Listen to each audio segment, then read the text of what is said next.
Oh hi, my name is Morel K. Jackson, but you can call me Jack for short. I am just popping in to say that this is the part 2 to the video that I just uploaded, which I will of course link below and also put in a card and at the end screen. But this is the video now meant for day 6, meant for October 6th. So yes, this is a day behind, just don't ignore that. Of me counting down the 10 days until I see the Terrible Influence Tour by uploading a Dan and Phil related video every single day. This is part 2 of yesterday's video, which is actually from the vault and filmed the day before the opening night of the Terrible Influence Tour, in which I read out some unhinged hit tour predictions that are supposedly incorrect because they are jokes. This was meant as a sort of companion piece to my actual serious Terrible Influence predictions video, but today we're just being silly. So just sit back and enjoy me reading out some funny Tumblr posts, because Fanny Tumblr is incredibly funny. But you knew that already. Take it away, over a month ago, Jack. They react to like 10 of those fan crack edits people used to make on YouTube. Oh my god, I remember those. Back to back, and give legit and serious editing critiques. Yep, editing tips, there we go. Phil's Insta story today with them in swapped clothes made me think they're gonna do some sort of a body swap skit in the show where they pretend to be one another. Oh yeah, this was back from when they posted that Instagram story of like the photo booth. And of course now we know that the photo booth was for the photo cards that come in like with the merch. And I wonder if it was just for that or if they are going to like do impressions of one another. I can only imagine Dan trying to be insulting and only succeeding in being incredibly endearing. Phil, however, delivers a devastating roast in cold detail. Each show is just a 2-hour-long rave to Dan and Phil beats. Neither Dan nor Phil say a single word the whole time. I'd be down. They're gonna sacrifice us all to Dill Halter, who will finally break free from his Sims prison and take over the entire world. Hasn't he already?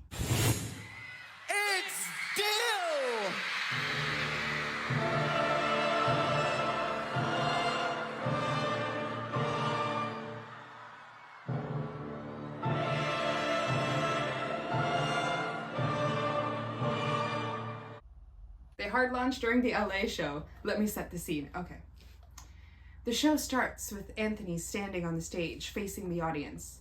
2 bros chilling in a hot tub, 5 feet apart, cause turns around to point at Dan and Phil who are making out. Cuts himself off in shock. Anthony, oh holy. In true Vine fashion, all of this only lasts 6 seconds, the curtains close, and the show is over. The reason why I saved this is not just because I thought that was funny, but I also thought that this added caption was really funny.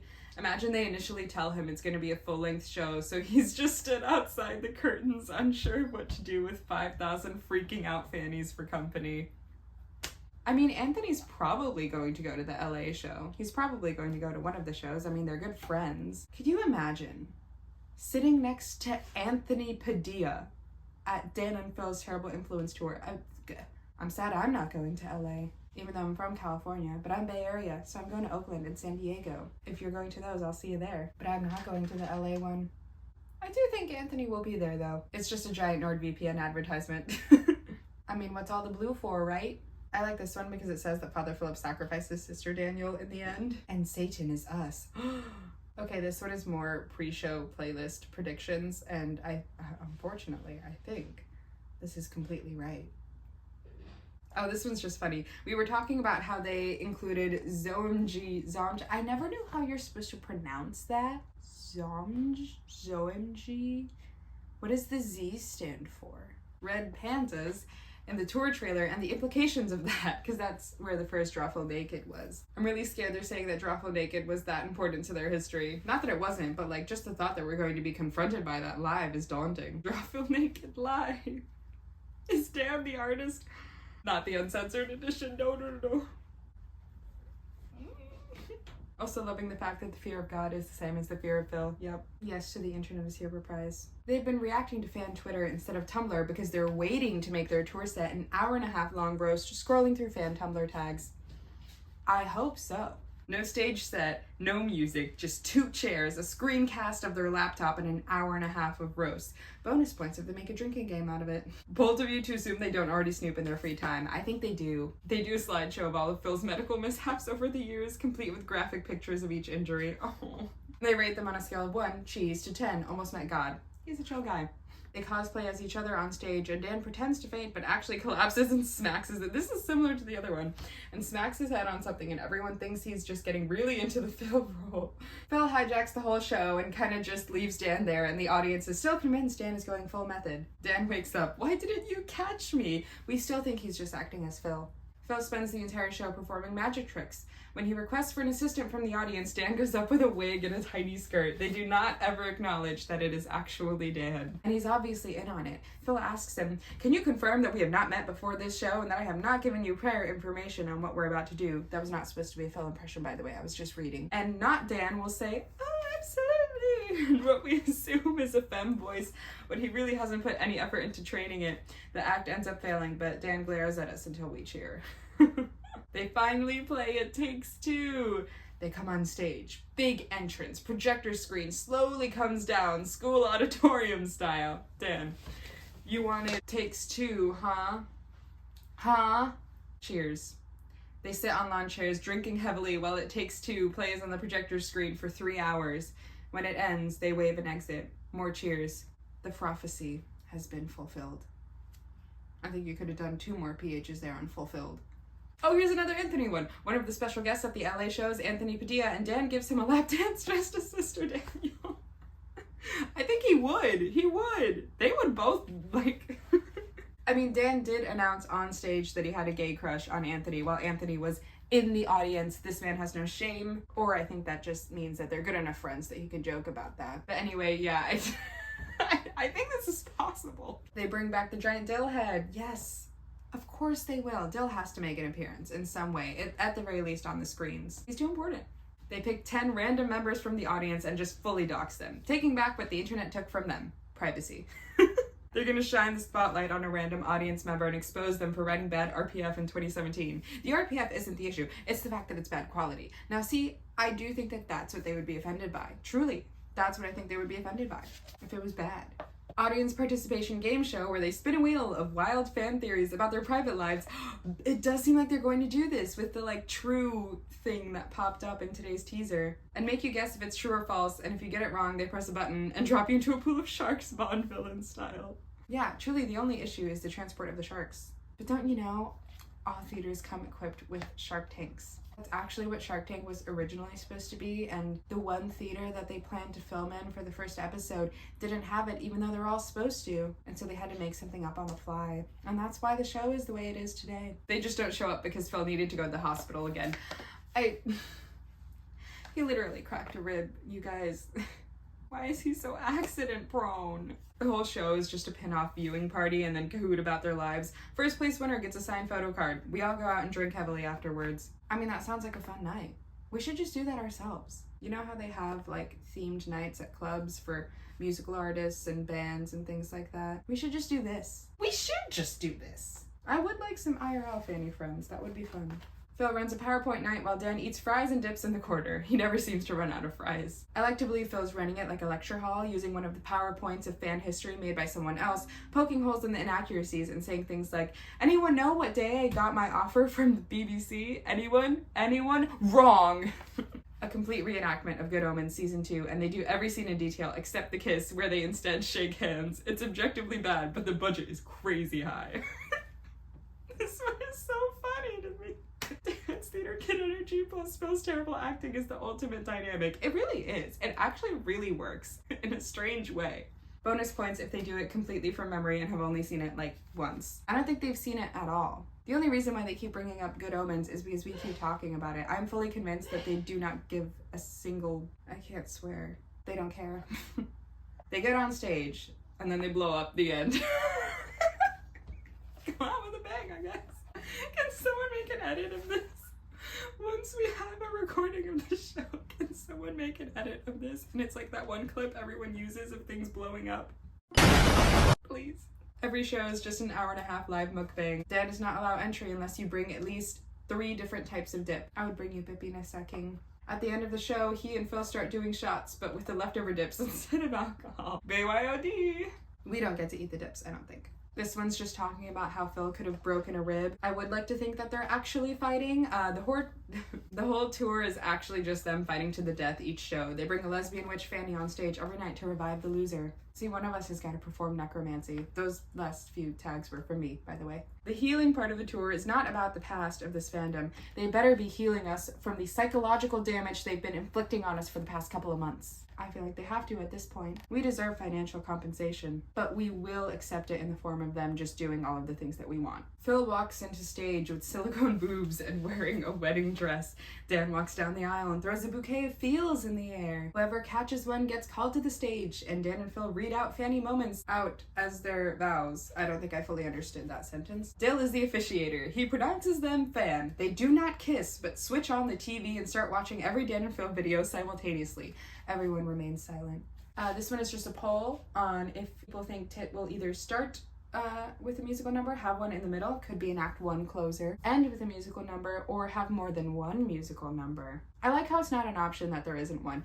Good, yeah, there shouldn't be any sort of option that there isn't one. It will have more than one because it will feature The Internet Is Here and Interactive Introverts in it in some way, and then end with an original one. That's my guess. Okay, now we're getting to the thing that I really wanted to mention here. This is an actual prediction, and I pretty much fully agree with everything here and think it's really cool. So here is Rice and the Church's post about what they think will happen during the show. I'm just gonna read it out, and then you can enjoy. My new favorite show was canceled, so I'm siphoning off all of that unused analytical energy for predicting the content of the Terrible Influence tour. This will probably be mostly, if not entirely wrong, but it's fun. Warning, extremely long rambly post under the cut with evidence. First of all, the stage tour is going to hinge upon a narrative arc, like Tadanoff. I think that as well. Their first tour is, in my mind at least, their most memorable and successful tour, and I think Dan and Phil were rightfully proud of its high concept and off-the-wall theatrics. They did mention this in the video, so I'm going to assume that they're continuing in that direction, but dialed up several notches. Okay, so what's the story going to be? Since we've been given basically nothing about what the tour is about, besides some truly egregious teasing, I'm basing my predictions almost entirely on one admittedly tenuous source, Divine Gnosis Studio. Divine Gnosis, run by Neil McCarthy, is a UK-based art and design studio that's designed a whole bunch of merch and art for Dan and Phil for a few years now, and now the merch, branding, and poster design for Tit. In June, he posted this Instagram about the newly announced tour. It sounds a lot like he was also responsible for sourcing Dan and Phil's outfits for the shoot. Now this post is interesting because the first 6 pics in the carousel are from the shoot, but then we have 3 images from 3 different media properties. As a creative myself, me too! And someone who works closely with graphic designers, it's pretty typical and expected to be given a few pieces of inspiration and references for a new project. Movies or ad campaigns or album art that both captures the vibe that the client is going for and tells a familiar story. I am much too aware of this concept with all the pitch decks I've put together. So I think it's likely that the 3 media properties were either directly given to him by Dan and Phil as inspiration, or he listened to their description of the show and its story and came up with a visual framework based on media that uses similar storytelling devices. Great opening, by the way. Good essay writing. First, we've got this screenshot from a famous scene in 2001, A Space Odyssey, where Bowman is sucked into the Stargate and transported to a distant system in space. Are they gonna go into space? I'm not going to get into the finer points of the plot of 2001, but the parts that jump out to me in relation to Terrible Influence Tour are the Stargate/Trippy special effects and HAL 9000, which is the AI persona that controls the spaceship's operations and eventually, spoilers, turns against the crew. Interesting. We'll come back to that. Second media property, Cowboy Bebop. I haven't actually seen Cowboy Bebop. Me neither. I'm not really into anime. I just never got into it, and now I find it too intimidating to get into, honestly. Has this been here the whole time? That is a towel. I just hung it up because I don't want to like throw it on the floor or anything. Anyway, it's also a space adventure. Specifically, it's described as a neo-noir space western, following the lives of spacefaring bounty hunters. In the year 2071, roughly 50 years after an accident with a hyperspace gateway that made Earth almost uninhabitable, humanity has colonized most of the solar system. Interesting. Another hyperspace gateway. By the way, Wikipedia lists its themes as existential boredom, loneliness, and the inability to escape one's past. Then finally, we have the most obvious reference to me, and me as well, The Matrix. But Divine Gnosis used a very specific screenshot of a specific scene in The Matrix Reloaded. When people think of that scene with Neo and the architect, it's that meme of Neo in front of the wall of identical screens. But instead, Divine Gnosis is specifically using this moment when the architect is explaining how Neo's whole existence was designed to serve a greater purpose to the Matrix. All those screens behind him showing moments from his past, everything he's ever experienced, culminating in where he is now. The screens in the tit set are a pretty obvious reference to the Matrix, so I think it's safe to assume they'll be using screens in a similar way. I completely agree with this, and you were completely getting at everything that I was thinking. Watch my video from yesterday. But what does it mean? We're going high concept science fiction. We're talking about futurism. We're talking accidentally falling into a wormhole. That's what I was saying. We're talking metaphysical beings behind the scenes orchestrating the moments that led Dan and Phil and us to them. You know how Dan and Phil have made a couple bonkers references to being fated to meet? Wrench metaphor, red string theory. This is the point. This is the point. Maybe that's top of mind for a reason. But bottom line, Dan and Phil are being held against their will and forced to examine their pasts in order to determine their future. Oh, this is so good. And the TVs? Obviously, we're going to be seeing some pivotal Dan and Phil moments, as well as some stuff we haven't seen before. But within the narrative framework of the stage show, what would be the point of the TVs? To replay those scenes to Dan and Phil, but also to communicate with them and us. So I'm guessing we're going to see/hear our own HAL 9000 or the Architect, some slightly or explicitly nefarious entity that's pulling the strings. But that leads us to wonder, so what are we doing there? As the audience, we will be the third main character of TIT. These are the points that I was like sort of covering in my last video, as inspired by this post and also my own brain. We are their ongoing legacy, their children, sometimes the antagonists and sometimes the heroes. Dan and Phil are being led along memory lane with us, and we're all left to reckon with the ways in which we've shaped each other, good and bad and ridiculous. In The Matrix Reloaded, Neo is faced with a choice. Either reboot the Matrix and save a number of survivors to repopulate Xeon, or give it all up to save his love, Trinity. He chooses Trinity. Maybe Dan and Phil will be faced with a similar choice. Each other or us. Their soulmate or the people who made them who they made. But this isn't the Matrix. Maybe they don't have to choose. Maybe they're choosing not to choose anymore. What if in the end, we save each other? This is written so well. Oh my god. Anyway, I screenshotted a few other things from this same blog, and they made a joke about hard launching into space. Because space. Get it. Also, good on you for pointing out that this logo is an ambigram. That's what I've always loved about like DNP. The lowercase d and the lowercase p, because it's the same. It's if you flip it around. And I like the star. See, it's very spacey. And yes, it would explain their over-the-top outfits that feel like costume. Anyway, I hope you enjoyed that. And I've got to go eat dinner now, so I will see you all in the next one. Bye! I completely knocked my phone over. I should not have done that. Hi, hello. I'm just back for the end screen to add an addendum. So we're back in the present. Thank you so much for watching. If you liked this video, then you should go ahead and give it a thumbs up. And if you really liked this video, then you should go ahead and subscribe to my channel, especially if you want to see more Dan and Phil related content coming up, especially within the next few days.